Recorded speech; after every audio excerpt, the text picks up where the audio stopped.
chakabvunduka munyika yeZimbabwe panguva ine kuri kuonekwa kunzi VP Constantino Chiwenga zvakunyatso kubuda pachena kuti akuchisimukira manje.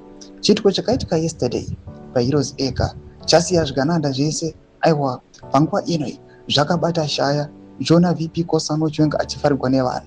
Ingaroziva nezvozikanwa kunzi zvigananda panguva ino they try by all means kuti vaite kuti VP Constantino Chiwenga vasafarirwa nevanhu. But chitiko chakaitika nezuro chakasiya zvigananda panguva ino zvisina rimuromo remukana vanoti wasubscribe or like or on the bell icon. Sponsor on post these pictures muri kuona VP Constantino Chiwenga being cheered by the public.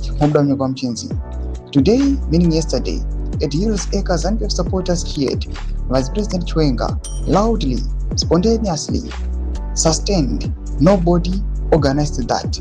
Nobody paid for that. Nobody bussed those people in. That is the difference between manufactured support and genuine popular recognition.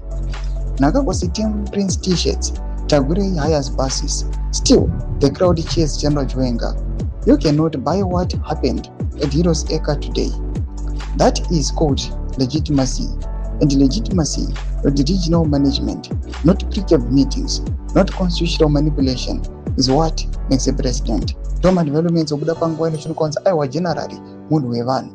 Whether you like it or not, pasina kubhadhara mari, kana kukwidza vanhu mabhazi, kana kuprinda ma-t-shirt.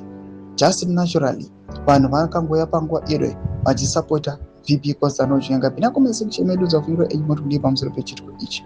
Musangana subscribe or like, or turn on the bell icon.